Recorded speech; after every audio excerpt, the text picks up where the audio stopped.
సంఘ కాపరి గారు, ఎవరండి దేవదామం గారు, అలాగే దైవ సేవకులందరూ, ఆ దైవ సేవకులందరూ, ముఖ్యంగా తేళ్ల వారి యొక్క కుటుంబంలో ఉన్నటువంటి వారందరూ, అంటే రాజమ్మ గారు, తేళ్ల అబ్రహ్మణ్ గారు ప్రేమించినటువంటి కుటుంబంలో ఉన్న బిడ్డలందరూ, వారందరిని బట్టి కూడా దేవుని మహిమపరుస్తూ ఈ సమయాన్ని మరి 5 నిమిషాలు అన్నం గురించి 10 నిమిషాలు నేను వాక్యం చెప్పాలని అనుకున్నాను. సరే, దేవుని నడిపింపును బట్టి చూద్దాం. ఏదేమైనా అబ్రహ్మణ గారు చాలా తెలివిగలవాడు. ఎందుకంటే ఆయన పీఠుడుగా రైల్వేలో పనిచేసినా కూడా ఎవరైతే చేయలేనటువంటి పని ఆయన చేసేవాడు. అంత తెలివిగలవాడు, డ్యూటీల్లో కానీ దేనిలో కూడా. మరి కంటికి సంఘంలో ఉన్నప్పుడు కూడా కంటికి సంఘంలో ఎంతో వారు మంచి సలహాదారుడు గాను, మంచి ఆలోచనకర్త. సంఘం ఏ విధంగా నడిపిస్తే మంచిది, ఏ విధంగా అనేది కూడా కొంత కంటికి సంఘాన్ని గురించి కూడా ఆయన మంచి సలహాలు ఇచ్చేవాడు. ఎందుకంటే కంటికి సంఘంలో అన్న నేను ఇంకా అక్కడ ఉన్నటువంటి వారు కలిసి కంటికి సంఘంలో సేవ చేసిన వాళ్ళు కనుక అక్కడ సంఘంలో, కాబట్టి అక్కడ ఏదైనా కొంత చేసేటప్పుడు, సేవ చేసేటప్పుడు అన్న నన్ను పిలిచి మంచి సలహాలు ఇచ్చేవాడు. అయ్యా ఇట్లా చేస్తే సంఘం అభివృద్ధి అవుద్ది, ఇట్లా కదా అది అని చెప్పేవాడు, మంచి సలహాలు ఇచ్చేవాడు.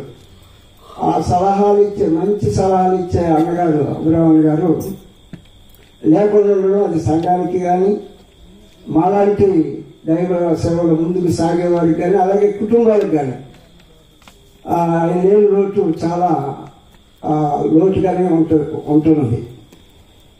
ఆయన ఉన్నప్పుడు పిల్లల కోసం పెట్టుకొని చదువు చెప్పేవాడు. చదువు చెప్పేటప్పుడు ఏదైనా ఒక అక్షరం కానీ తప్పుగా చదివితే ఒప్పుకునేవాడు కాదు ఆయన. ఎందుకంటే ఖచ్చితంగా పిల్లలు ఖచ్చితంగా చదవాలి, ఖచ్చితంగా అభివృద్ధి కావాలి అనే విషయంలో పిల్లలందరూ కూడా మంచి ఆ చదువు విషయంలో కూడా బాగా ముందుకు తీసుకొచ్చినటువంటి వారు. కానీ ఆయన లేనటువంటి లోటు మొత్తానికి కుటుంబానికి ఎంతైనా ఉన్నా కొంతవరకు నేను కూడా ఆ లోటు నాకు కూడా లోటేనని నేను తెలియజేయడానికి సంతోషపడుతున్నాను. మంచిది, ఆయన చేసిన కార్యాలు దేవుడు చూశాడు. మంచివారు ఈ లోకంలో ఉండడం మంచిది కాదు, కాబట్టి ఆయన పిలుచుకున్నాడు కనుక దేవుడు ఎంత ఉన్నాడు. శుభనిరీక్షణతో మనం కూడా కనిపెడదాము. ఈ సమయంలో కుటుంబానికి దేవుడు ఆదరణ కలిగినట్లుగా ఒక 5-10 నిమిషాలు నేను వాక్యం ఈరోజు చెప్పాలని, ఎందుకంటే ఇక్కడ ఎప్పుడు నేను చెప్పిన 5 నిమిషాలు సమయంలోనే ముగించుకుంటూ పోతున్నాను. కానీ ఈరోజు మాత్రం 10 నిమిషాలు వాక్యం చెప్పాలని నేను ప్రేరేపింపబడ్డాను. దానికి పాస్టర్ గారు కొద్దిగా కోపడకుండా నిదానంగా ఆలోచిస్తే మంచిదని ముందుగానే ఆయన పర్మిషన్ తీసుకుంటున్నాను. ఎందుకంటే ఆయనకి దైవ సేవకులు కూడా ఉన్నారు, ఒక్కరే తీసుకోవడం కాదు, అందరికి కూడా దేవుని వాక్యం చెప్పాలి కనుక నేను క్లుప్తంగా 10 నిమిషాలు దేవుని వాక్యాన్ని చెప్పి ముగిస్తాను. మనందరికీ తెలుసు, ఇలాంటి కార్యాలప్పుడు మొట్టమొదటి చెప్పే వాక్యం కూడా మన అందరికీ తెలిసిందే, జ్ఞాపకం ఉండేదే. సామెత గ్రంథం 10వ అధ్యాయము 7వ వచనం అందరికీ తెలిసిందేది. కాబట్టి అక్కడ ఏంటంటే నీతిమంతులు జ్ఞాపకం చేసుకుంటా ఆశీర్వాదకరమవును. ప్రభా, ఈ వాక్యాన్ని ఆశీర్వదించుకొని యేసు శ్రేష్టమైన నామంలో ప్రార్థిస్తున్నాను. ఈ కుటుంబాన్ని ఆయన లేని వాటి మీరు తీర్చమని యేసు శ్రేష్టమైన నామంలో ప్రార్థిస్తున్నాను, మా పరలోకపు తండ్రి, ఆమేన్. మంచిది, నీతిమంతుని జ్ఞాపకం చేసుకోవడం మరి అది ఆశీర్వాదకరం అని అంటున్నాడు. అసలు మనం గమనిస్తే 112 మరి కీర్తన 112:6లో అటువారు ఎల్లప్పుడూ కదిలింపబడరు. ఎవరు వారు అంటే నీతిమంతులు. మనం గమనిస్తే అటువారు ఎల్లప్పుడూ కదిలింపబడరు. నీతిమంతులు నిత్యము జ్ఞాపకంలో ఉంటారు. నీతిమంతులు ఎలా ఉంటారంటే కొద్దిసేపు ఉండడం కాదు, ఒక రోజు ఉండడం కాదు, ఒక వారం ఉండడం కాదు, ఒక సంవత్సరం ఉండడం కాదు, కానీ నీతిమంతులు నిత్యము జ్ఞాపకంలో ఉంటారని చూస్తాం. సరే, నీతిగా ఈ లోకంలో జీవిస్తే వారే అలా ఉండడమే కాకుండా మన 14 కీర్తన 14:5 ఉందంటే ఈ విధంగా ఉంది. ఎందుకనగా దేవుడు నీతిమంతుల సంతానము పక్షుల ఉన్నాడు. కాబట్టి నీతిమంతులుగా ఎవరుంటే అక్కడ మనం గమనించినట్లయితే మరి నీతిమంతులు ఎప్పుడు కూడా జ్ఞాపకం అంటారు. తర్వాత నీతిమంతులుగా ఉన్నటువంటి వారి బిడ్డలకి సంతానానికి మరి ఇక్కడ మనం గమనిస్తే వారి పక్షాన ఉంటాడు. ఏ వ్యాధి వచ్చినా, ఏ కష్టం వచ్చినా, ఏ శోధన వచ్చినా, ఏ బాధ వచ్చినా, ఏమి వచ్చినా కూడా నీతిమంతుల యొక్క బిడ్డల యొక్క సంతానం పక్షాన దేవుడు ఉంటాడని మనం చూస్తున్నాం. ద్వితీయోపదేశకాండం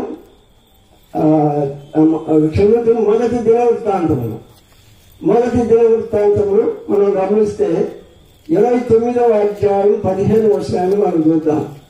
29:15 మొదటి దినవృత్తాంతము గ్రంథము 29:15.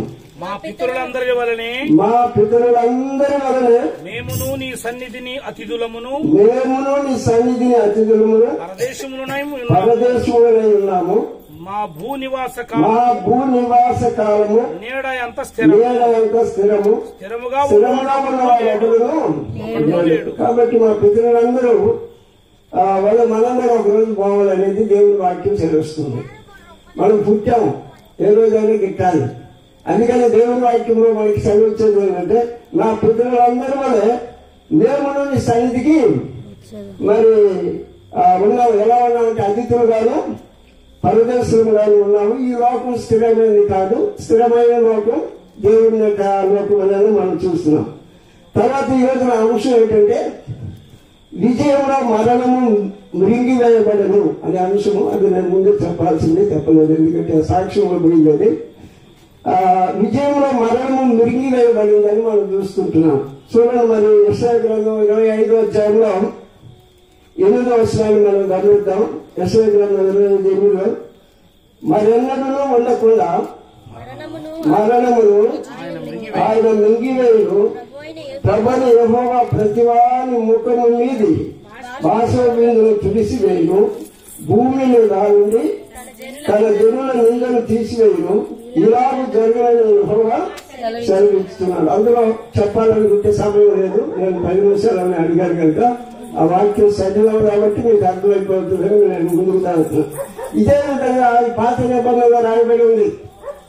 మనం చూస్తే విజయము మరణములో మింగివేయబడి ఉన్నదని పాత నిబంధనలో రాయబడి ఉంది. కానీ కొత్త నిబంధనలు కూడా మనం చూద్దాం. మరి ఒకసారి చూద్దాం. అపోస్తలుడైన పౌలు కొరింథీయులకు రాసిన మొదటి పత్రికలో మనం గమనిస్తే 15వ అధ్యాయము మనం ఒకసారి చూద్దాం. 15వ అధ్యాయం 53-54.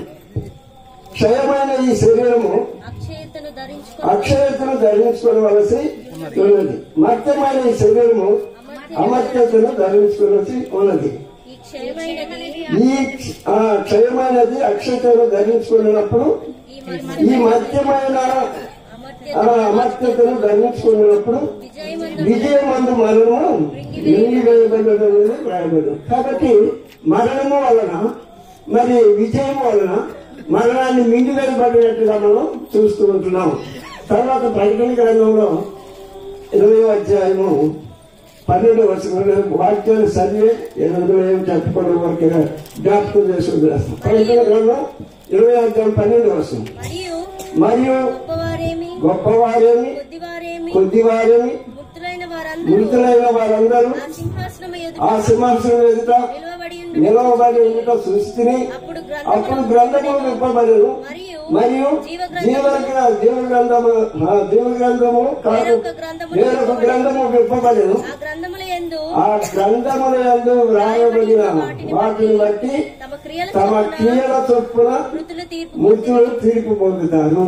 అంటే అర్థమైంది, నీవు నేను ఈ లోకంలో ఒకరోజు ఈ లోకాన్ని వదిలిపెట్టాలి. కాబట్టి మనం ఈ లోకాన్ని వదిలిపెట్టినప్పుడు నీకు నాకు తీర్పు ఉందనేది ఇక్కడ దేవుని వాక్యం చేరుస్తుంది. కాబట్టి తీర్పు తప్పనిసరిగా ఉన్నదని మనం చూస్తున్నాం. ప్రకటన 14:13 అంతటా ఇప్పటి నుండి ప్రభువునందు మృతులు ధన్యులని వ్రాయమని పరలోకము నుండి ఒక స్వరము చెప్పగా వీటిని నిజమే వారు తమ ప్రయాసములు మాని విశ్రాంతి పొందుదురు, వారి క్రియలు వారి అంత పోదునని ఎవరు చెప్తున్నారమ్మా? ఏ పాస్టర్ గారమ్మా? ఏ సంఘ కాపురి గారమ్మా? ఎంత గొప్ప ఏ సేవకులు అంటే ఆత్మ చెప్తున్నాడు.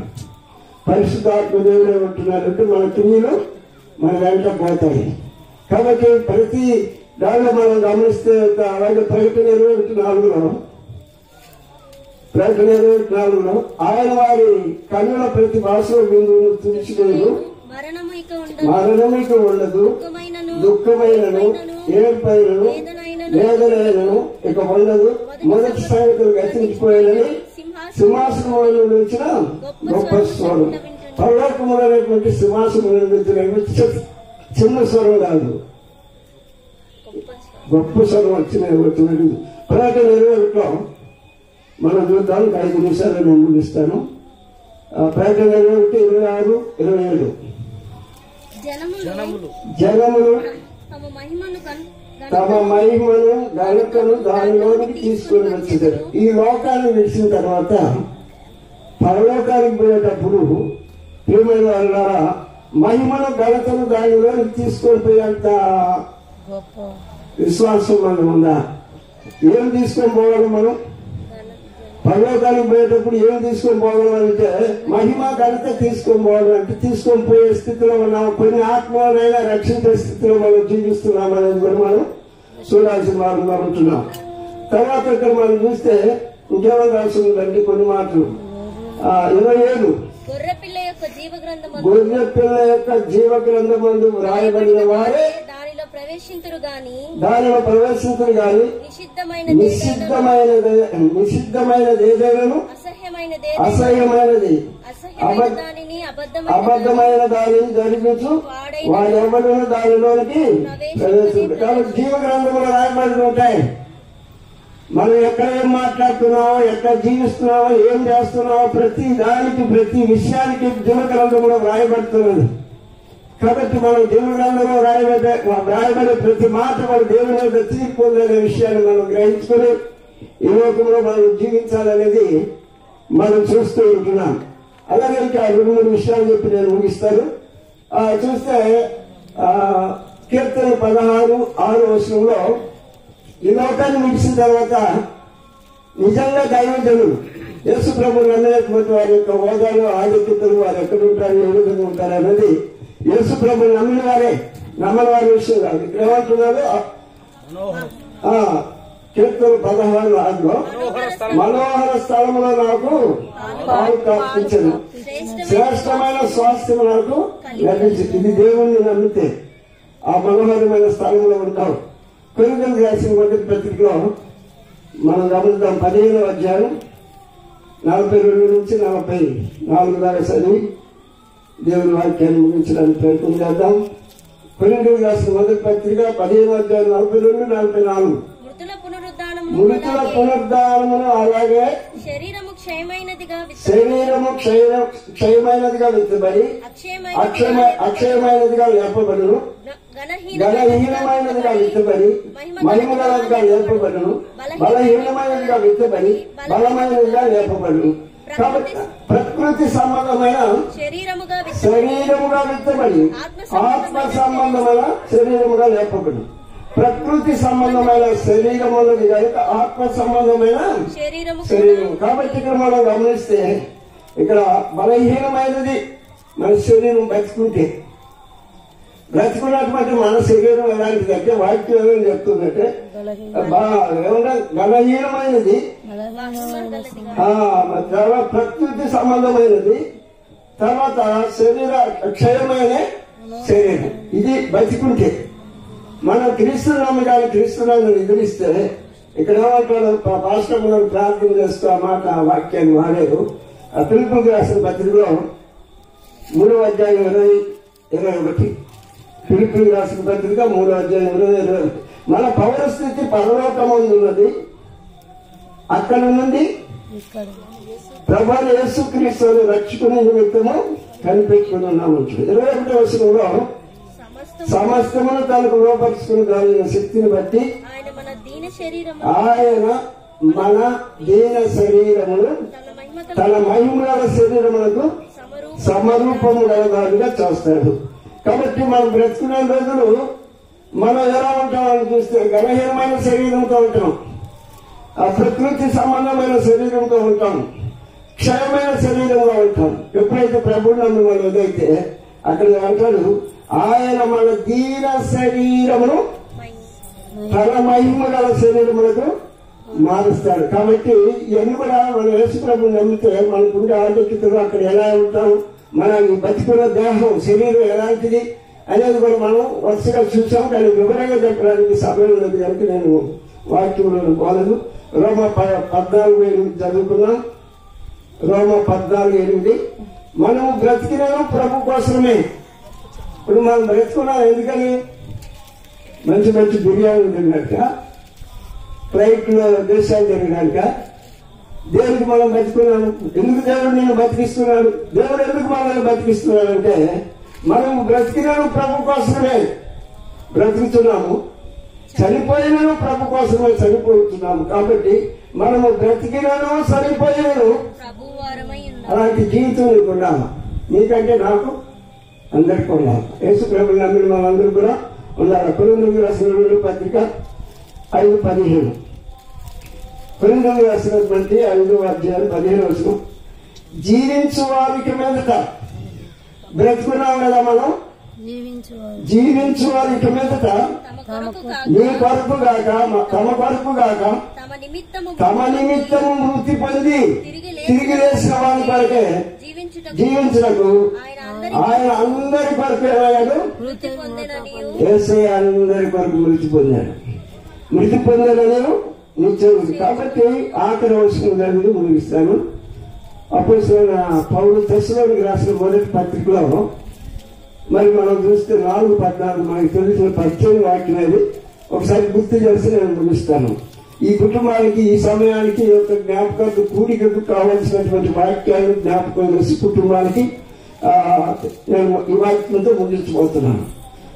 తెస్సలోనికీయులకు రాసిన పత్రిక 4:14 యేసు మృతి పొంది తిరిగి లేచినని మనము నమ్మిన అదే ప్రకారం యేసునందు నిద్రించిన వారిని దేవుడు ఆయనతో కూడా.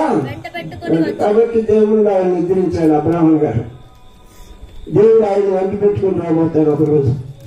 కాబట్టి మనం ఆయన లేదు అనే కొరత లేకుండా మనం కూడా ఒకరోజు అదే మార్గంలో ఉన్నామని గుర్తిరిగి దేవుడు మనం మరి ఆత్మీయంగా సత్యంగా మన ఈ లోకంలో ఉండడానికి పాస్టర్ గారు ప్రార్థన చేస్తున్నారు. దేవుడు ఆత్మ కనుక మరి అన్నాడు సత్యంతో, దేవుడు సత్యం కనుక ఆయన్ని ఆరాధించేవారు ఆత్మతోనూ సత్యంతోనూ ఆరాధించారు. కాబట్టి ప్రేమ ద్వారా మనం జీవించే జీవితం రేపేం జరుగుతుందో నీకు తెలీదు.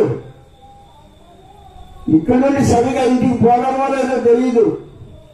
మన బ్రతుకులు మన జీవితాలు ఎలాంటి అంటే నీటి పొరగాటి నీడ లాంటిది.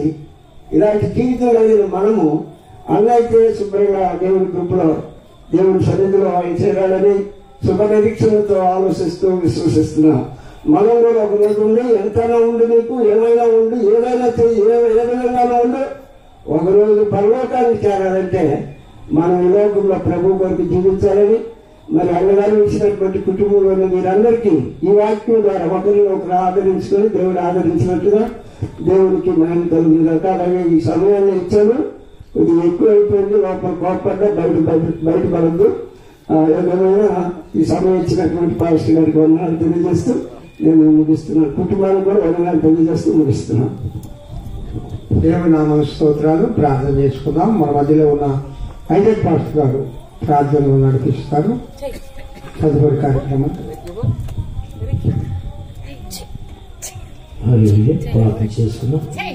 సృష్టికర్త మా ప్రియ పరలోకములను మా తండ్రి, నీ ప్రేమ, నీ కృప, నీ దయాన్ని సంకల్పం బట్టి కొందనాలయ్యా. ఇదిగో తండ్రి సమయంలో అబ్రాహం గారిని తండ్రిని జ్ఞాపకం చేసుకుంటూ మాకు ఇచ్చిన గొప్ప ధనకి స్తోత్రములు.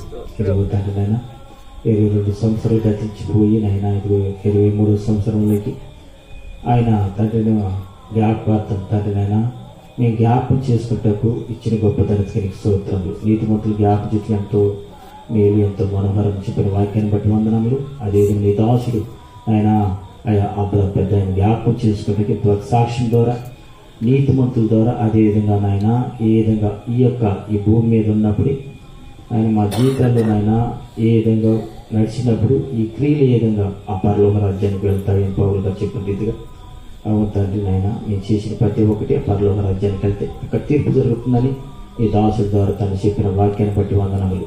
ఎదుగు తండ్రి నాయన ప్రతి ఒక్కరు తమ హృదయాలు ఉంచుకొని జాగ్రత్తగా ఈ భూమి మీద ఏ విధంగా నడుచుకోవాలనో మాకు అందరికీ నేను చెప్పిన వాక్యాన్ని బట్టి వందనములు తండ్రి. నీకు స్తోత్రం. అదే తండ్రి నేను కుటుంబాలను జ్ఞాపకం చేసుకో. దాసుడైన తండ్రి నేను దేవసంగ కాపని అన్నగారిని జ్ఞాపకం చేసుకొని ప్రార్థిస్తాను. అట్లా బంధుమిత్రులు కుమారులు అట్నే మనవరాళ్ళు అందరినీ తండ్రి నేను పెద్ద లేని లోటుపాటు బిడ్డలకి నేను అందరిని నేను జ్ఞాపకం చేసుకో. ఎందుకంటే నీ దాసులు తండ్రి నేను కుటుంబానికి ఎంతో చక్కగా నడిపించిన నడుపుదాలను బట్టి వందనాలు. ఆనాడు పెద్దలు నడిచిన దావని ఈనాడు చిన్నలుగా నడిచేటప్పుడు నువ్వు సిరుపుని కుట్టుకే నీకు వందనాలు. ఆయన నీకు వందనాలు చెల్లించుకుంటూ అట్నే దైవజనులు అట్నే దైవజనురాళ్ళు అందరి సంఘస్థులు అందరినీ చేతికి కుటుంబ సభ్యులు అందరినీ చేతికి చెప్పుకుంటూ నీకే మహిమ ఘనత ప్రభావం లభించుకుంటూ చేసి ప్రార్థన క్రీస్తునామములో అడిగి ఉడుకున్నాం తండ్రి. ఆమేన్. ఇప్పుడు మన మధ్యలో ఉన్న రెవరెండ్ పాల్ పాస్టర్ గారు కొన్ని నిమిషాలు కొన్ని సలహాలు కొన్ని దేవుని వాక్యాన్ని కొన్ని నిమిషాలు మన మధ్యలో పంచుకుంటాం. దేవునికి స్తోత్రం కలిగిన గాక. ప్రియ సంగమా, ఈ సమయంలో తెస్సలోనికీయులకు రాసిన మొదటి పత్రిక ఇందాకలా యేసత్మయ్య గారు చదివించారు.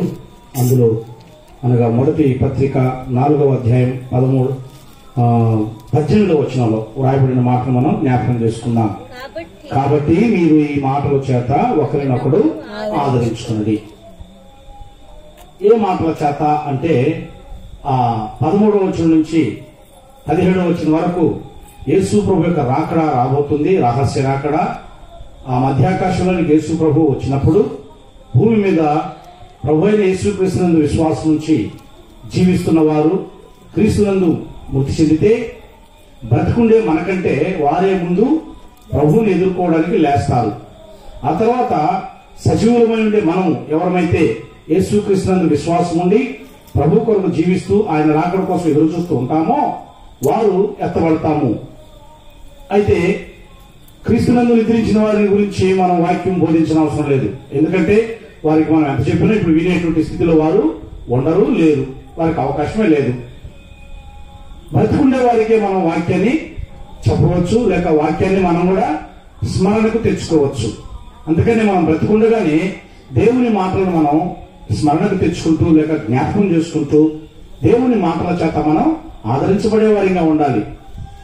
కాబట్టి దేవుని మాటలు మనకు చాలా ప్రాముఖ్యమైనవి. ఎందుకంటే యేసు ప్రభు రాకడ వచ్చినప్పుడు మనం ఎత్తబడాలి అంటే మనం ఆయన మీద ఆధారపడి జీవించే వారిగా ఉండాలి. ఆయన మీద ఆధారపడి జీవించే వారిగా ఉండాలి అని అంటే యెషయా ప్రవక్త ద్వారా 26వ అధ్యాయము 3వ వచనం లేక 6వ వచనం అనుకుంటా, ఎవరి మనస్సు నీ మీద ఆనుకులను వారిని నీవు పూర్ణ శాంతి గలవానిగా కాపాడుతూ అని ఉంటుంది. అక్కడ అంటే చేసేది అన్నా కాపాడుతూ అన్నా ఒకటే మీనింగ్. ఈ లోకంలో బ్రతికినంత కాలము మరి అబ్రహాం ప్రధాని గారు ఆయన ప్రభువును నిద్రించాడు. ఇక ఆయన మనం దేవుని మీద ఆధారపడయ్యా, యేసు మీద ఆనుకయ్యా అని చెప్పనవసరం లే. జీవిస్తుండే నీవు నేను ఎవరి మీద ఆనుకుని జీవించాలి. చాలా మంది ఈ ఫోన్ల మీద ఆధారపడి జీవిస్తున్నారు. ఏమండి, మనం తెలియకనే సువార్త మనం ఈజీగా చెప్పవచ్చు. మరి ఈ రోజుల్లో కఠినమైన పరిస్థితులు వస్తున్నాయి, వాక్యం పబ్లిక్ చెప్పడానికి రాకుండా పోతుంది. కానీ మనము ఈ మొబైల్ ద్వారా దేవునికి మహిమకరంగా మనం సాక్ష్యాన్ని లేదా ఒక స్వార్థను మనం ప్రకటించవచ్చు. ఎలా అంటారా, మనం దేవుని మీద ఆధారపడి జీవిస్తూ ఉంటే ఆ దేవుడు మనకి తన ఆత్మ నింపుదల ఇస్తాడు. తన ఆత్మ నింపుదలతో మన దేహంలో ఉండే వ్యర్థమైన వాటిని మనం తీసేసుకోవచ్చు. మన దేహంలో దాగి ఉండే చెత్త చెదారాన్ని తీసేసుకోకుండా మనం పేరుకు క్రైస్తవులంగా జీవించి చనిపోతే ఆ మృతులైన వారు మద్దతు ఇచ్చినప్పుడు మనం లేవనే లేవం. ఇది సత్యం. బ్రతుకుంటే ఒకవేళ పేరుకు క్రైస్తవులుగా జీవిస్తూ ఉంటే ఆ ఎత్తబడే వారితో పాటు మనం లేవనే ఎత్తబడం. కారణం ఏంటంటే మనలో ఉండే చెత్త చెదారం మనల్ని లేవనీయకుండా లేక మనల్ని ఎత్తబడనీయకుండా అది లోకంలో మనల్ని బంధిస్తుంది. తర్వాత ఏం చేస్తుందంటే అది మనల్ని నిత్య నరకానికి లాక్కెడుతుంది. అందువల్ల మనం మన హృదయంలో లేక మన దేహంలో ఉండే ఆ పనికిమాలిన చెత్త చెదారాన్ని మనం తీసేసుకోవాలి. వ్యర్థమైన వాటితో మనం దేవుని మీద ఆధారపడలేము.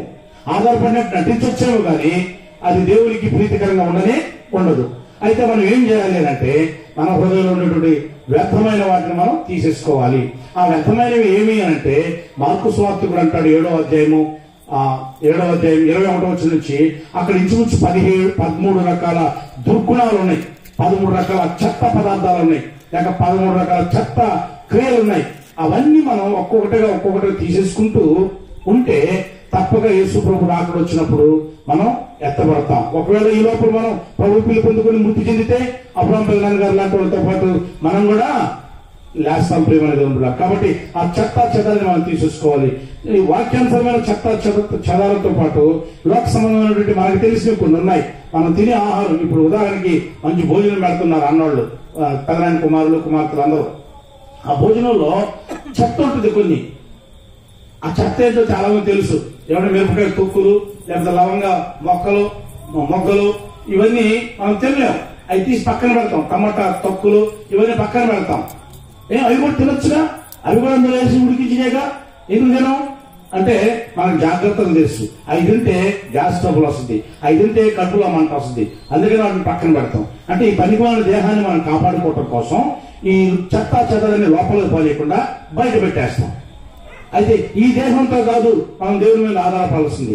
ఈ దేహం కాదు మనం నిత్య రాజ్యాన్ని తీసుకెళ్లేది. ఈ దేహంలో దాగి ఉండే దేవుని ఆత్మ, దేవుడిచ్చిన సంచకర్వాలపడేటువంటి ఆత్మ అంతరంగ పురుషుడు పరిశుద్ధంగా ఉండాలనంటే ఇహలోక సంబంధమైన చెత్త చెదారాన్ని మనం ఏ విధంగా తీసేస్తున్నామో అలాగా ఆత్మ సంబంధమైన చెత్త చెదారము మనలో ఉన్నాయి.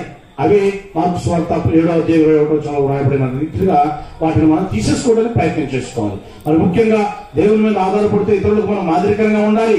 మాదిరికరంగా ఉండాలంటే నాకు చాలా రోజు పరిశుద్ధాత్మ దేవుడు ఇచ్చే ఒక ఆలోచన ఏంటంటే వీటి ద్వారా మనం సువార్త చాలా సులభంగా ప్రకటించవచ్చు. ఎలాగా అంటారేమో, మనం ఫోన్ చేస్తాం. ఇప్పుడు ఎవరైనా మీరు నాకు ఫోన్ చేశారనుకోండి, సినిమా పాట వచ్చిందనుకోండి, మనం సువార్త ప్రకటించినట్ట, దయ్యాన్ని ప్రకటించినట్ట. ఇహలోక సంబంధమైనటువంటి పనికిమాలినటువంటి పాటలను అవి మనం నిత్యరాజ్యాన్ని తెలుసుకోవాలి. అవి మన అంత ఆత్మని నశింపజేస్తాయి. కాబట్టి ఇప్పుడు నుంచే ఎవరైనా మీరు మీ సెల్ ఫోన్స్ లో రింగ్ టోన్స్ లోక సంబంధమైన సినిమా పాటలు ఉంటే వాటిని తీసేసుకోవడానికి ప్రయత్నం చేద్దాం. 80 ఆహారంలో చెత్త చెదారాన్ని పక్కన పెడతాము. ఈ ఫోన్లు కూడా మనం దాంట్లో ఉండే చెత్త చెదారాన్ని మనం పక్కన పెడతాం. దేవుని పాటలు పెట్టుకుందాం. ఎవరైనా ఫోన్ చేసినప్పుడు ఈ ఇన్నర్ టోను అవుటర్ టోను ఏమండి, మనం అవతల ఫోన్ చేసినప్పుడు వాళ్ళు వినబడేటువంటి పాట దేవుని పాట ఉండాలి. మనకి రింగు మోగినప్పుడు మన చుట్టుపక్కల ఎవరైనా ఉంటే వాళ్ళకు కూడా దేవుని పాటే వినబడాలి. దేవుని పాట వినిపినా పడలేదు, కానీ సినిమా పాటలు లోక సంబంధమైన పాటలు అసలు మనం వినిపించకూడదు. ఆ విధంగా మనం వ్యర్థమైన వాటిని మనం తీసేసుకున్నాం. నేను ఉదాహరణకి చెప్పిన అలాగే మన దేహంలో ఇంకా చాలా ఉన్నాయి, మన క్రియలు చాలా ఉన్నాయి. ఈ గోళ్లు కట్ చేసుకుంటాం, వ్యర్థమైన రోమాలు కట్ చేసుకుంటాం. ఎందుకు? ఈ జీవిత కాలంలో మనం అందరికంటే మంచిగా శుభ్రంగా ఉండాలని. అలాగే గోళ్లు కంటే కనబడేటువంటి వ్యర్థమైన రోమాల కంటే పనికి మన చెత్త చెదారం మనల్ని దాగి ఉన్నాయి. అవి నోటి మాటలు అవ్వచ్చు, లేక తలంపులు అవ్వచ్చు. ఇతరులను గబక్కన మనం పిలిచేటప్పుడు తొందరపడి వ్యర్థమైన మాటలతో పిలుస్తాం. గబక్కన వారిని తిట్టాలన్నప్పుడు వ్యర్థమైన పదాలతో తిడతాం. ఏదైనా ఎవరైనా కుమారుడు విసిగిచ్చినా వెంటనే మన నోట కూడా వ్యర్థమైన పదాలు వస్తాయి. వాటిని రానియకుండా మన నోటిని అదుపులో ఉంచుకుందాం. ఇలాగ జీవిస్తూ దేవుని మాటల చేత మనం ఒకరి చేత ఒకరు ఆదరించబడచ్చు. ఒకవేళ యేసు ప్రభు పిలుపు వస్తే ఈ రాత్రి ప్రభు దగ్గరికి వెళ్ళిపోదాం. ఒకవేళ ప్రభు పిలుపు రాకుండా ఇంకా కొంత ఆలస్యమై మనల్ని జీవింపజేస్తే దేవుని కొరకు జీవిస్తూ యేసయ్య రాకడ వచ్చినప్పుడు ఎత్తపడతాం. అటు కృప అబ్రహాం పెదనాయన జ్ఞాపకార్థ కూటం ద్వారా ఈ రోజు దేవుడు మనకి అనుగ్రహించును గాక. ఆమేన్. నాకు ఇచ్చిన అవకాశాన్ని ముగిస్తున్నాను.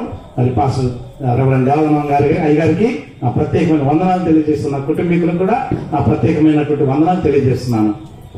Thank you. ప్రియ దేవుని బిడ్డలారా,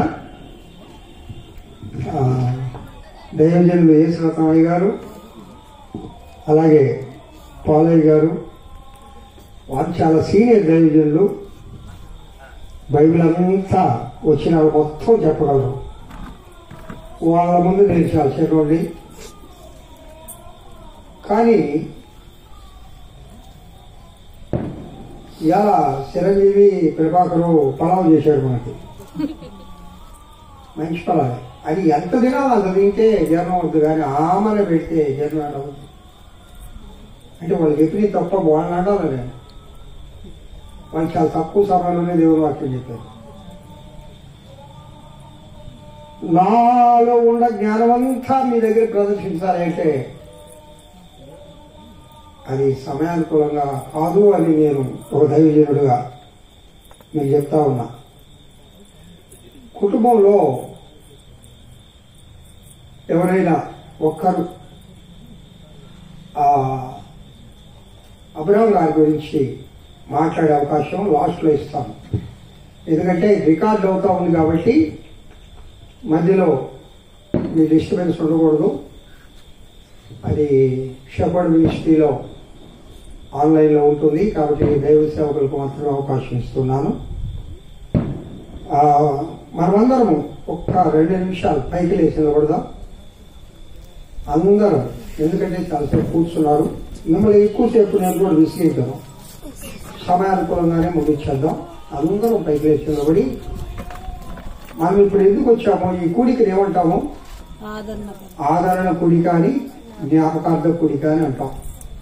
ఈ కుటుంబాన్ని తేళ్ల అబ్రహాం గారు వారి సంతానం కుమారులు చిరంజీవి, అలాగే ప్రభాకర్, అలాగే వినయ్ కుమార్, అలాగే వాళ్ళ భార్యలు, వాళ్ళ బిడ్డలు, కుమార్తెలు కళ్యాణమ్మ గారు, మేరమ్మ గారు, అలాగే వాళ్ళ భర్తలు, వాళ్ళ బిడ్డలు, అంటే అబ్రహాం గారి సంతానాన్ని అంతటినీ దేవుడు ఆదరించినట్లుగా దాదాపు 22 సంవత్సరాలు మా మామగారు ఈ క్రీస్తునందు నిద్రించింది. ఈ 22 సంవత్సరాలు కూడా ఒక్క సంవత్సరం అన్నా మానక ఆయన సంతానం నిజంగా దిస్ ఈజ్ వెరీ గ్రేట్. నేను వారిని ప్రభు పేరిట అభినందిస్తున్నా. కొన్నిసార్లు అయితే ఆయన పేరు మీద పేదలకు బట్టలు కూడా పంచాం ఇక్కడ. అంటే చాలా కార్యక్రమాలు చేశాం. ఎందుకంటే వాళ్ళ బిడ్డలు ఆ యొక్క తల్లి గారు మరొక ఈ శుభవర్తమానాన్ని ఇప్పుడు చూడండి. అయ్యగారు చక్కని వాక్యాలు ఎన్ని చెప్పారంటే ఆ వాక్యాలు ఇంకా అయ్యగారు ఇలాంటి శుభవర్తమానాలని అనేక మంది వినడానికి, మనల్ని మనం బలపరచుకోవడానికి ఇది ఒక వేదిక. ఇలాంటి వేదికను వాళ్ళు ఎప్పుడు కూడా వాళ్ళ తల్లి గారిని మరవకుండా ఈ కూడికను జరిపిస్తున్న విధానాన్ని బట్టి నేను వారిని ఒక దైవ సేవకుడుగా నేను వారిని అభినందిస్తున్నాను. హల్లెలూయా. ప్రియులారా, ఆ కుటుంబానికి ఆ దేవదేవుడు మెండైన దీవెనలు. అనారోగ్యంగా ఉంటున్నారు 2 బిడ్డలు, కుమారులు. ఆ బిడ్డలను కూడా దేవుడు దర్శించి మంచి ఆరోగ్యాలు ఇవ్వాలని, అలాగే ఆ కుటుంబంలో ఉన్న అబ్రహాం గారి సంతానాన్ని అంతటినీ ఆ ప్రభు వారు ఆశీర్వదించాలని మనవలను, మనవరాళ్లను, మునిమనవలను, మనవరాళ్లను, ఆ అందరినీ కూడా కోడళ్లను, కుమార్తెలను, అల్లుళ్లను, కుమారులను అందరినీ దేవుడు అన్ని కుటుంబాలను ఆశీర్వదించాలని మన 2 చేతులు పైకెత్తి హృదయపూర్వకంగా అందరం కూడా ఆ దేవదేవునికి స్తోత్రాలు చెల్లిద్దాం. స్తోత్రం, స్తోత్రం, స్తోత్రం, స్తోత్రం, స్తోత్రం, స్తోత్రం, స్తోత్రం. Hallelujah, hallelujah, hallelujah, hallelujah, hallelujah. Praise the Lord, praise the Lord, praise the Lord, praise the Lord, praise the Lord, praise the Lord. యేసయ్యా, మీ ఆదరణ దయచేయండి ప్రభువా, మీ కాపుదల దయచేయండి ప్రభువా. అయ్యా, అబ్రహాం గారి సంతానాన్ని నైనా మీరు దీవించమని కోరుచున్నాం.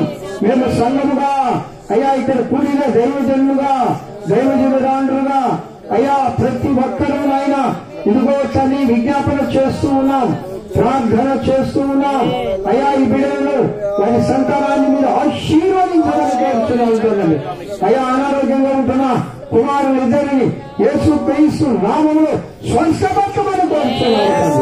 హల్లెలూయా, హల్లెలూయా, హల్లెలూయా, హల్లెలూయా, హల్లెలూయా. మనవలను, మనవరాలను ప్రభు అత్యంతంగా మీరు దీవించారు. మంచి మంచి ఉద్యోగాలు ఇస్తూ ఉన్నారు. ఇంకనూ ప్రభువా ప్రతి బిడ్డలకు ఆయన ఈ ఆశీర్వాదములు మీ కృపను దయచేయమని కోరుకోవడం ఆయన. అయా తండ్రి ఆయన జీవించి ఉన్నప్పుడు తన సంతానం కోసం ఎంతో ప్రార్థించాడు నాన్న. అయా ప్రార్థన ఫలితంగా ఆ కుటుంబాలను మీరు దీవించమని కోరుకోవడం తండ్రి. హల్లెలూయా, హల్లెలూయా, హల్లెలూయా, హల్లెలూయా, హల్లెలూయా. యేసువే స్తోత్రం, స్తోత్రం, స్తోత్రం. అందరూ మనసారా ఆ కుటుంబాలను దేవుడు ఆశీర్వదించినట్లుగా ప్రియులారా, ఆ కుటుంబాలను దేవుడు బలపరిచినట్లుగా ప్రియులారా, ఆ కుటుంబాలను దేవుడు ఆయన కృపలో ఇదిగో ఆ రాకడ కోసం సిద్ధపరిచినట్లుగా ఆ కుటుంబాల పైన ప్రత్యేకమైన ఆశీర్వాదము ఆ దేవుడు కూడా కుమరించినట్లుగా అందరము ఏకముగా దేవునికి స్తోత్రాలు. యేసయ్య స్తోత్రం తండ్రి. అందరం కలిసి ప్రార్థించి బిడ్డలందరినీ సంతానాన్ని ఆశీర్వదించమని యేసునామమున ప్రతి వేడుకొంచున్నాను తండ్రి. ఆమేన్. Praise Lord. అమ్మా మీ అందరికీ వందనాలు. Thank you. అయ్యగారులకు అందరికీ వందనాలు. అందరం కూర్చున్నా. నేను 2 మాటలు అంటే చాలా షార్ట్ కట్ గా ఈ స్థానిక సంఘ కాపరిగా కొన్ని మాటలు చెప్పాలి కాబట్టి చెప్పి నేను ముగిస్తాను. 8:43 అయింది. 15 నిమిషాలు 9 o'clock ఈ యొక్క కూలి నేను నా వాక్యాన్ని ముగిస్తాను. తదుపరి మనము ఈ యొక్క ఆరాధనను ముగించుకుందాం. ప్రియులారా, చాలా శోధన ఇది. నేను అంటాను ఇది చాలా ఆశీర్వాదకరమైన దినం. మనమందరం కూడా అబ్రహాం గారిని జ్ఞాపకం చేసుకుంటూ ఉన్నప్పుడు మనల్ని మనం కూడా జ్ఞాపకం చేసుకోవాలి. సొలొమోను మహారాజు గారు ఒక మంచి మాట చెప్తాడు. ఒకని జన్మదినము కంటే అంటే ఇది మేలైన దినమా చెడు దినమా? మేలైందంటే స్తోత్రాలు చెప్పండి ఒకసారి. మేలైన దినమేనా? అమ్మా కడవరు వారు ఎవరు నా కళ్ళు బాగా కనపడ్డాలే అందరూ కూడా ఒకసారి చేతులు ఎత్తి దేవునికి స్తోత్రాలు చెప్పండి. ఇది మేలైన దినం. ఎందుకు మేలైన దినం? మరణము ప్రతి ఒక్కరికి తథ్యము అనేది మనందరికీ జ్ఞాపకం చేసుకుంటాం ఒక్కసారి. ఈ మానవీయ జీవితం ఎలాంటిదంటే బ్రతికున్నంతసేపు విర్రవేగతాం మనం. ఏమవుతాం వాళ్ళ అబ్బో చిన్నగా కాదు, నాకు తోడు లేడు, నాది అసలు ఏదిరా బాబు నీది, ఏమైనా ఉందా ఈ లోకంలో నీది అంటే ఏది లేదు. ఆ బరియల్ గ్రౌండ్ లో ఆ పెట్టిన ఆ 6 స్థలం నీది కావచ్చు. ఇక్కడ కాబట్టి ఉంది. అవునా పాస్తమ్మా? అదే సిటీస్ లో అయితే ఎంతమందిదో శవం మీద శవం పెడతారు. చెన్నైలో మేము ఒక సమాధి కార్యక్రమానికి పోయాం. అక్కడ ఇసుక వాడుతూ ఉంటే ఎముకలు బయటపడతాము. అది కూడా నీది కాదయ్యా. ఏది ఏది అది కూడా కొన్ని సంవత్సరాలు అయితే ఈ స్థలంలో ఒకే శవం పెట్టిన దగ్గర 10 శవాలు పెడతారు. అది కూడా నీది కాదు. కానీ ఏది నీది? ఐదే అన్నగారు నేను చాలా చక్కగా ఆయన వాక్యాలు వింటా ఉంటా. ఈ పరిశుద్ధ గ్రంథానికి 10 పేర్లు ఉన్నాయి అని చెప్పుకొచ్చారు. నేను ఎప్పుడు చాలా ఫాలో అవుతా. చాలా జ్ఞానయుక్తమైన విషయాలు, అమూల్యమైన సత్యాలు చెప్తాడు. 10 పేర్లు పరిశుద్ధ గ్రంథానికి ఉన్నాయి అనేది రీసెంట్ గా పెట్టాడు ఒక వీడియో. ఇంకా చాలా గొప్ప సత్యాలు చెప్పే వాక్యాలు ఉన్నాయి. చాలా మంది యూట్యూబ్ లో దేవుని వాక్యం వింటారో ఎన్నో నాకు తెలియదు. కానీ నేనైతే కొంతమంది ప్రత్యేకమైన దైవజనులు ఉన్నారు నాకు. వాళ్ళ వాక్యాలు తప్పనిసరిగా వింటా. నా షెపర్డ్ మినిస్ట్రీలో అందిన ఆహారం కూడా దాదాపు ఒక రోజుకి 140 మంది, 120 మంది, 130 మంది, 100 మంది, 50 మంది, 60 మంది ఈ విధంగా వింటా ఉన్నారు. 2020వ సంవత్సరం నుండి ఇప్పటి వరకు ప్రభు కృపలో ఇందాక అయ్యగా చెప్పినట్లుగా దేవుని సువార్తను చాటడానికి ఇది ఒక సాధనం. ప్రియా దేవుని బిడ్డలారా, దేవుని కృపలో మనము ఏది నీది ఈ దినం నేను ఒకటే మిమ్మల్ని అందరినీ ప్రశ్నిస్తున్నా. ఈ లోకంలో నువ్వేం తీసుకోగలవు? ఎంతకాలం జీవించినా, మనము ఎంతకాలం ఉన్నా, ఒక దినము ఈ మానవీయ శరీరాన్ని వదిలి మట్టిలో కలవలసిన వారమే కదా. అంత మాత్రం చేత ఆత్మకు మరణం లేదు కదా, మనకు తెలుసు. ఈ ఆత్మ ప్రభు దగ్గరికి వెళ్తుంది. ఆయన దగ్గరికి ఏం చేసుకుపోతావు? ఇందాక అయ్యారు జ్ఞాపకం చేశాడు, ఘనత మహిమ అని. అసలు ఘనత మహిమ దేవుని దగ్గరికి నువ్వు తీసుకొని పోవాలంటే లోకంలో నువ్వు ఎట్లా జీవించాలా? ఈ లోకంలో నువ్వు ఘనంగా జీవించాలా? ఈ లోకంలో నువ్వు మహిమకరంగా జీవించాలా? అసలు మహిమ అంటే ఏంటండి?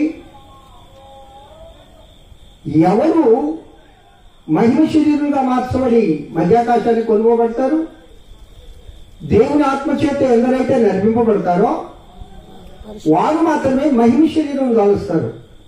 పరిశుద్ధాత్మ లేని ఎవరు కూడా మహిమ శరీరాన్ని ధరించరు అని నా బైబిల్ చెప్తుంది. ఎందుకు ఆ మాట నేను కఠినంగా చెప్తున్నానంటే, పరిశుద్ధాత్మ దేవుడు నేను కడతాడు, నేను చెక్క చేస్తాడు. అయ్యగా చెప్పాడు చెత్త చెత్త చెత్త అని. అయ్యా ఎన్ని చెత్తలో 20 ఎన్నో చాలా చెత్త చెప్పాడు. మరి మాట ఉపయోగించాడు, నవ్వు వచ్చింది నాకు. మనకి చెత్తే కావాలా? ఏం కావాలా ప్రియా? ఏం కావాలంట? అదే రుచికుండదు మనకి. ఈ మధ్య కాలంలో నాకు షుగర్ వచ్చిందమ్మా, అందుకొని నేను ఇప్పుడు స్వీట్ తిన్నాను, భయం. అందుకొని ఏదన్నా పండు వస్తువు తిన్నావు, భయం. అప్పుడు ఎంత భయం? ఎందుకు భయం? అది ఎక్కువైతే సస్తాగా ఉండదు. దీనికోసం ఎంత భయపడుతుంటే సత్యవాడు ఎట్లా చేస్తావురా నాయన దేవదానమా?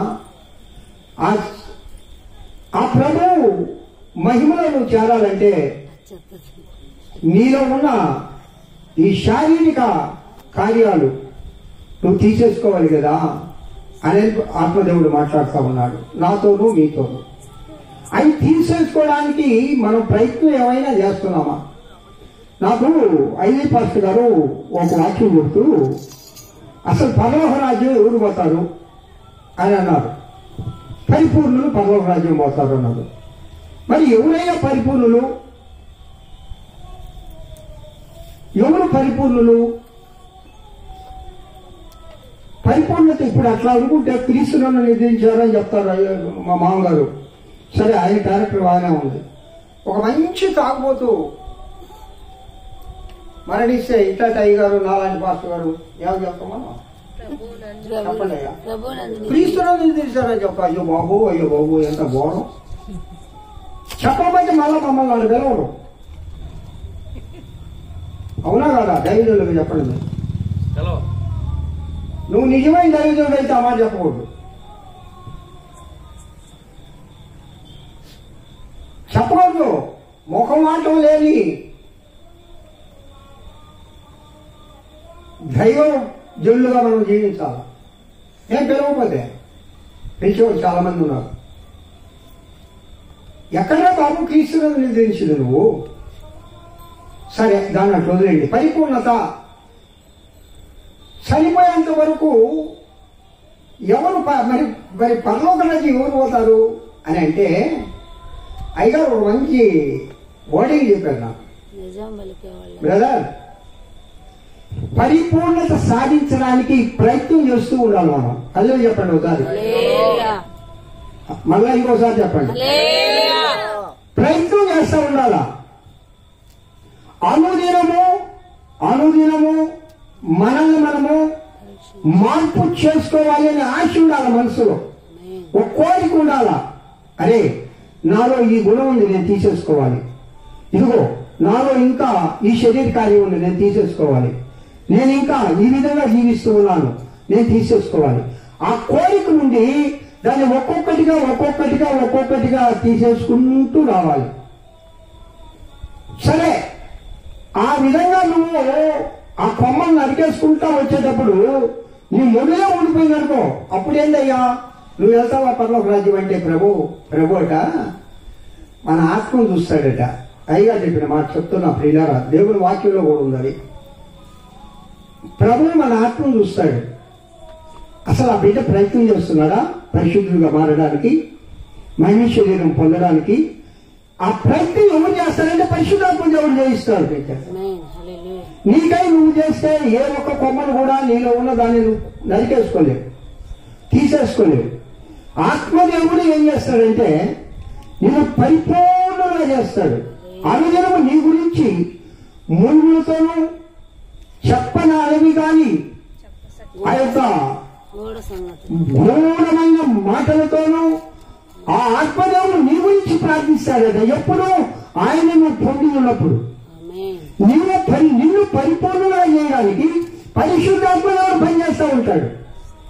అసలు పరిశుద్ధాత్మలో మనం ఉండకపోతే ఆయన ఎక్కడ పనిచేస్తాడు? ఆత్మదేవుడు అంటే 95% ఇప్పుడు నేను పరిశుద్ధంగా ఉన్నానుకోండి, ఓ 5% నాలో ఏవో కొన్ని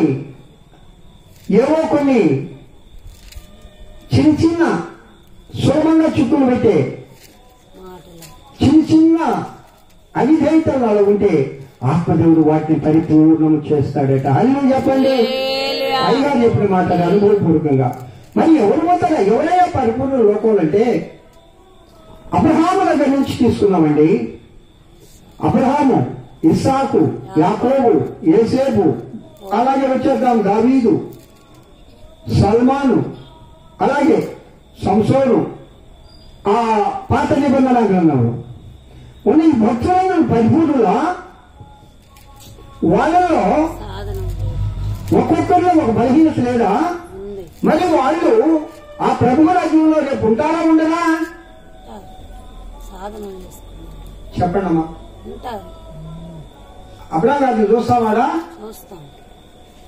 యాకోబు గారిని చూస్తావా? నేను చెప్తాను. సల్మాన్ గారిని చూస్తావా? ఎక్కడ చూస్తావు? విగ్రహ ఆరాధన చేసి చివరికి అన్ని స్త్రీలు పెళ్లి చేసుకొని చూస్తావా అని చూస్తాము. Very good. ఎవరు ఆ మాట చెప్పింది? చూస్తామని చెప్పిన వాళ్ళు ఎవరు? Very good. ఎందుకంటే ప్రియులారా, దేవుడు తనకిష్టమైన వారిని, తనకు ప్రియమైన వారిని ఆయన క్షమించే స్వభావం కలిగిన వాడు. కాబట్టి పరిశుద్ధాత్మ దేవుడు నిన్ను పరిపూర్ణతలో నీకు పరిపూర్ణత ఇచ్చి పరలోక రాజ్యం తీసుకుపోతాడట. అల్లో చెప్పండి ఒకసారి. ఎవరిని ఆయన అంటే ప్రయత్నం చేసేవాడిని.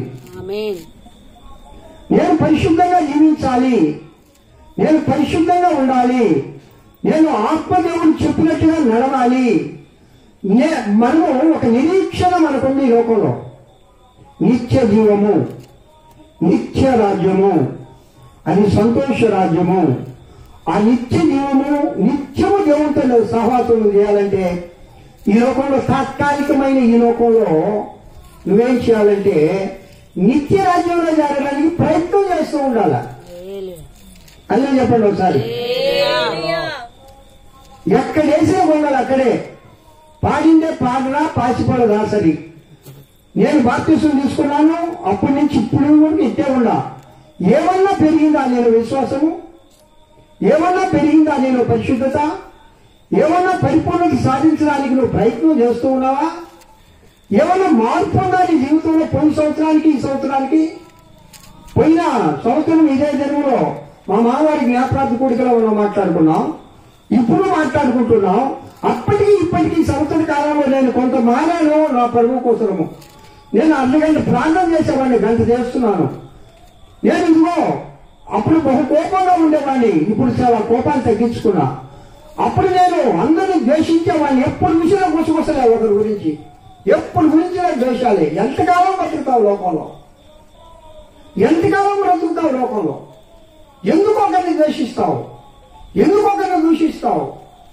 ఏంటి నీ మనస్సు మారిందా? కొంచెం ఉన్నా మార్పు లేదే. మరి పరిపూర్ణ ఎందుకు నువ్వు మారలేదంటే నువ్వు ఆ పరిశుద్ధాత్ముని యొక్క నడుపుదలలో నడవడానికి నువ్వు ఇష్టపడడం లేదు. అలా చెప్పండి ఒకసారి. ప్రియ పరిశుద్ధాత్మ దేవునికి లోబడడం లేదు. ఆయన గద్దిస్తూనే ఉన్నాడు. అరే నువ్వు చేసేది తప్పురా, అరే బాబు నువ్వు చేసేది అన్యాయం, అమ్మా నువ్వు చేసేది తప్పు. మళ్ళా ప్రార్థన చేస్తావు, మళ్ళా బైబిల్ చదువుతావు, మళ్ళా చక్కగా పాటలు పాడతావు, చక్కగా నేను మళ్ళీ బోధిస్తా. ఎందుకో ఈ బోధలు, ఎందుకు ఈ ప్రార్థనలు, ఎందుకు ఈ యొక్క పౌరసత్వాలు సగంలో, ఎందుకు ఈ గొప్పతనాలు, ఎందుకు ఈ గౌరవాలు? అసలు దేనికోసమండి మనం యేసయ్యను ఆరాధించాలంటే అనిత్య రాజ్యంలో చేరడానికి. హల్లెలూయా చెప్పండి, హల్లెలూయా.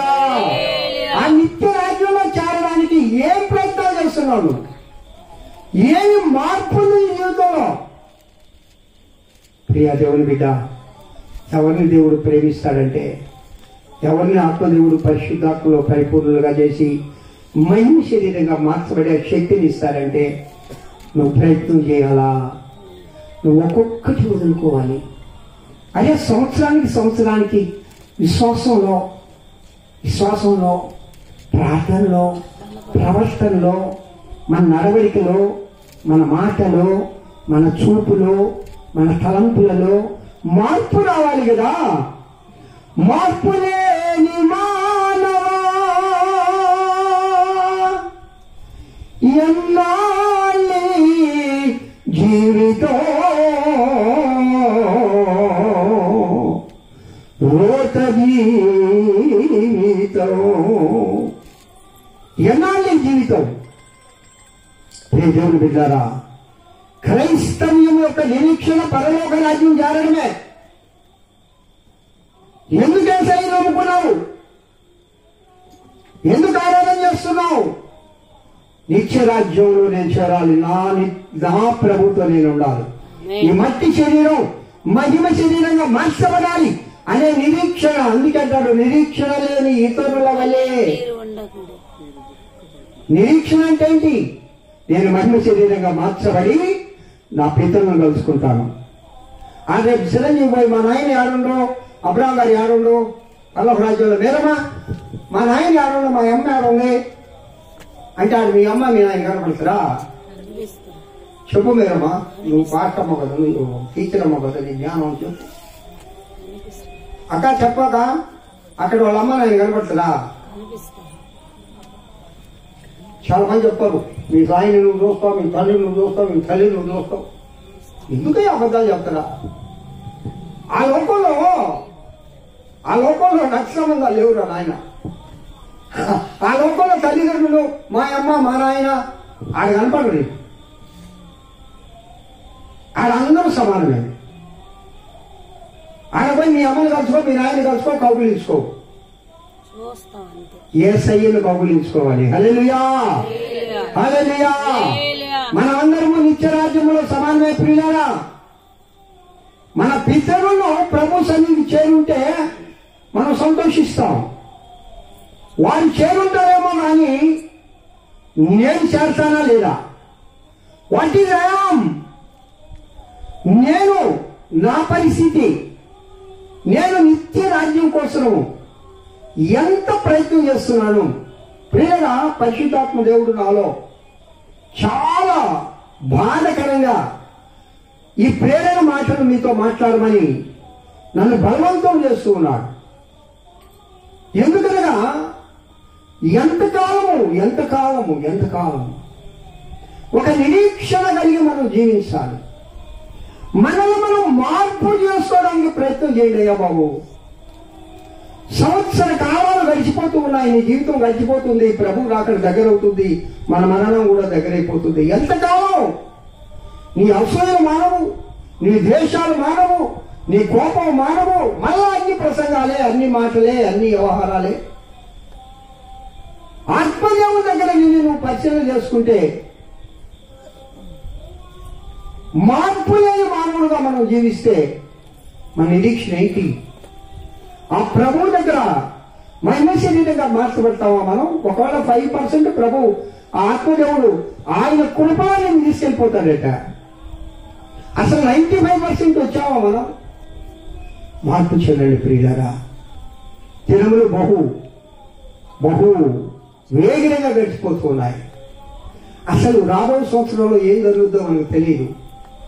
భయంకరమైన దినాల్లో మనం జీవిస్తూ ఉన్నాం. వచ్చే సంవత్సరం ఇదే దినానికి చూడండి, ఇందాకే తెలిసింది పాపం ఎవరి బిడ్డ పెద్ద సంవత్సరాలు కూడా లేవు. జానికి రామయ్యనే మా బంధువులు ఒక అబ్బాయి కన్నికలో చనిపోయాడు. ఎందుకు చనిపోయాడు అంటే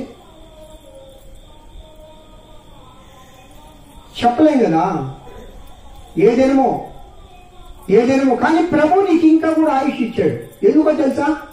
నువ్వు ఇంకా క్రమంలోకి వస్తావని, ఇంకా నిన్ను శుద్ధిగా చేసుకుంటావని, ఇంకా ప్రభు కోసం నువ్వు నిన్ను మార్పు చేసుకోవాలి.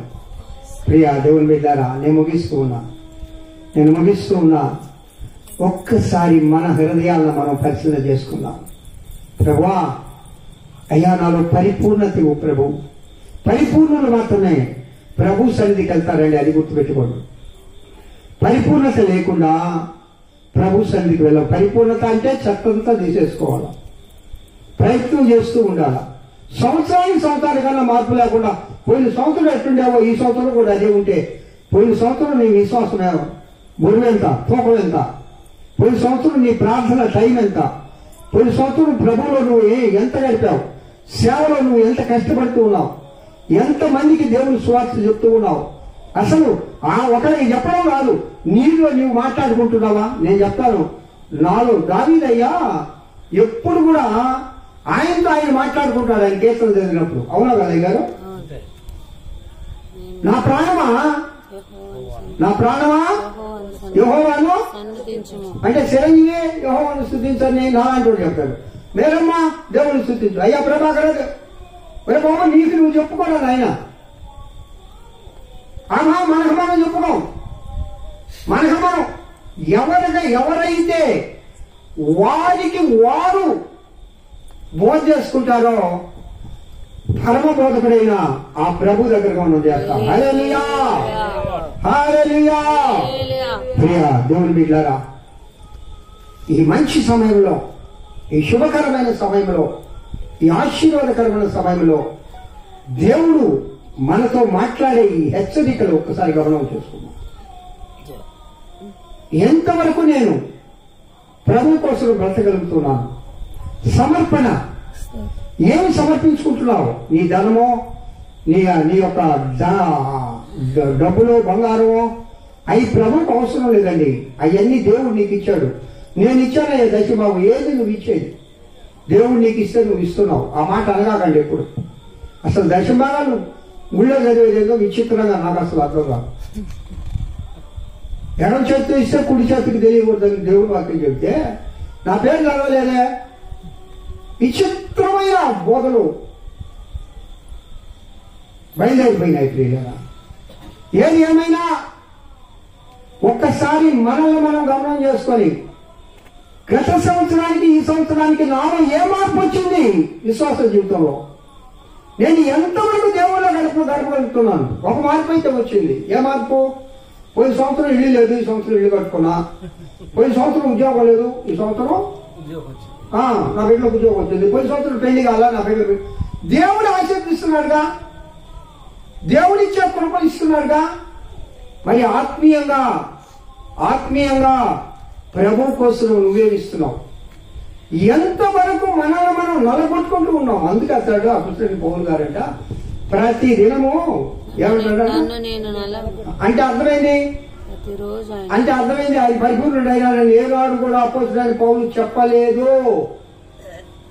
ప్రతి దినము అంటే ఆయన రాకడ వరకు లేక నా పోకడ వరకు నన్ను నేను మార్పు చేసుకుంటా ఉన్నా. ఎక్సర్సైజ్. పాపం మా చిన్న 4 రోజులు బ్యాడ్మింటన్కి పోతాడు, 3 రోజులు ఇంట్లో కూర్చుంటాడు, మళ్ళీ పట్టు పెరగాలి. అవునా కదా? అంటే ప్రతి రోజు ఎప్పుడు నువ్వు ఎక్సర్సైజ్ బాగా చేస్తే బాడీ ఫిట్నెస్ గా ఉంటుంది నాలాగా. అది చేయకపోతే ఎట్టుకుంటుంది. చేసినంత కాలం చేసి కొన్ని రోజులు తిని గమ్ములు కొనుక్కుంటే డబుల్ అయిపోతుంది కదా లక్ష్మి? అవునా కదా? చెప్పండి. భక్తి కూడా అంతే, దైవత్వంలో కూడా అంతే. నువ్వు శరీరానికే ఇంత ప్రాధాన్యత ఇస్తే ఇన్ని మార్పులు నీ శరీరంలో జరిగితే భక్తిలో దైవత్వంలో అనుదినము మనల్ని మనం మార్పు వచ్చినాయి నాలో సంతోషపడండి. నేను గతంలో ఇట్లున్నాను, ఇప్పుడు ఇట్లా ఉన్నా. మిమ్మల్ని మీరు పరిశీలన చేసుకోండి, ఎంత మార్పు వచ్చింది. నేను చెప్పేది ఆత్మీయంగా ప్రియులారా. ఆత్మీయ ఫలాలు ఎందుకు వెళ్ళావు? ఆత్మీయ ఫలముల మధ్య ఆత్మీయ వరాలు వస్తాయి. అసలు ఫలాలు ఎన్ని పొందావు? ఆత్మీయ ఫలాలు సంపూర్ణతలోకి వస్తున్నావా? ఒక్క ఫలం ఉందండి చాలు. మీరు ప్రేమ అనే ఫలం, ఆ ప్రేమ ఫలం ఉంటే చాలు, మీకు దేవుడు ఆత్మీయ వరాలు ఇస్తాడు. హల్లెలూయా, హల్లెలూయా. పండు లేని చెట్టుని ఏం చేస్తాడు? అమ్మా వెరీ గుడ్ తల్లి, చెప్పించాడు. దేవుడు కోరతాడు. నువ్వు అనుకుంటున్నావేమో నేను పచ్చగా ఉన్నా, నేను బాగా ఉన్నా, నేను భక్తిగా ఉన్నా, నేను గుళ్ళో నేను ప్రార్థన చేస్తున్నా, నేను గుడికి పోతున్నా, నేను వాక్యం చెప్తున్నా, నేను పాస్టర్ అయిని అని నేను అనుకుంటున్నానేమో. నా ప్రభువు కోరినప్పుడు ఆయనకు తగిన విధంగా నేను ఫలం ఇవ్వకపోతే నేను శాపానికి గురవుతాను. హల్లెలూయా. ఏ సమయంలో అడుగుతాడో తెలియదు ఆయన మనసేచ్ఛ ప్రకారం ఆయన కోరుతాడు. నీలో ఫలం ఎక్కడున్నాయి? నూతన ఫలములు ఫలించాలి ప్రియులారా. అనుదినము మనల్ని మనము నూతన పరుచుకొని ఆ ప్రభు ఎదుట కనబడదుము గాక, ఆ నిరీక్షణ కలిగి జీవించదు గాక. ఈ సంవత్సరము ఈ 28వ తేదీ మే నెల, నెక్స్ట్ 28వ తేదీకి ఇదిగో నాలో ఈ సంవత్సర కాలంలో ఆత్మదేవుడు నాతో మాట్లాడాడు. నా జీవితంలో నేను దేవుని కోసము ఇవి వదులుకున్నాను, ఇవి సమర్పించుకున్నాను. నేను విశ్వాస్యతలో, నేను ప్రార్థనలో, నేను ఆత్మీయతలో ఇదిగో ఇంత డెవలప్మెంట్ నాలో ఉంది. డెవలప్మెంట్ లేని వాళ్ళని ఎవరన్నా కోరుకుంటారా? ప్రియా ఉద్యోగం చేస్తామన్నావు అనుకో, నీలో ఆ ఉద్యోగంలో డెవలప్ కాకపోతే వాళ్ళు ఏమంటారు? You are removed from the service, you are not fit for duty అంటారు. డెవలప్మెంట్ కావాలి కదా. మరి దేవుడు కూడా అందనుకుంటున్నారా మీరు? మరి ఏసే ప్రేమమైలే క్షమిస్తాలే అనుకుంటున్నారా? డెవలప్మెంట్ అది ఆత్మీయతలో ఎంత డెవలప్మెంట్ నీలో కనబడతా ఉంది. ఎంతవరకు ప్రభు కోసము గత వత్సరము కంటే ఈ వత్సరము నేను బ్రతకగలను అనే ఒక నిరీక్షణను కలిగి జీవిస్తూ ఉన్నావు. ఎలాంటి ప్రయత్నాలు చేస్తూ ఉన్నావు ప్రియవిడ? ఈ యొక్క రాత్రికాల సమయంలో అబ్రహాం గారి ఈ జ్ఞాపకార్థ కొలికలో పరిశుద్ధాత్మ దేవుడు ప్రత్యేకించి నీతో మాట్లాడుతూ ఉన్నాడు. నీలో డెవలప్మెంట్ అవసరం, నీలో అభివృద్ధి అవసరం. నువ్వు ఇంకా చాలా దేవుడికి సమర్పించుకోవాలి, నువ్వు ఇంకా చాలా వదిలేయాలి. ఇంకా లోకాన్ని నువ్వు ప్రేమిస్తా ఉన్నావు, ఇంకా లోకాన్ని నువ్వు వెంబడిస్తా ఉన్నావు, ఇంకా లోకాశలు నువ్వు కలిగి ఉన్నావు, ఇంకా నాది నాది నాది అనే భావనలో నువ్వు ఉన్నావు. ఏది నీది కాదు, నీది ఒక్కటే నా ప్రభువు యేసయ్య మాత్రమే. హల్లెలూయా. ఈ లోకంలో నాకున్న వారు ఒక్కడే, నా ప్రభువు యేసయ్య మాత్రమే.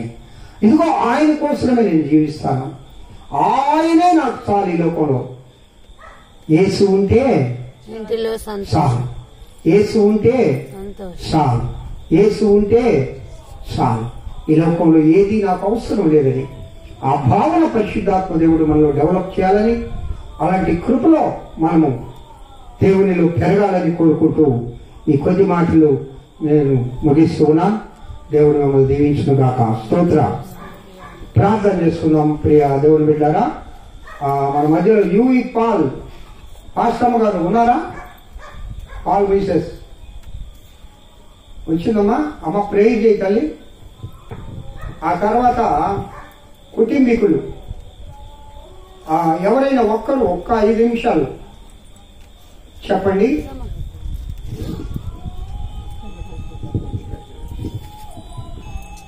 రోజమ్మ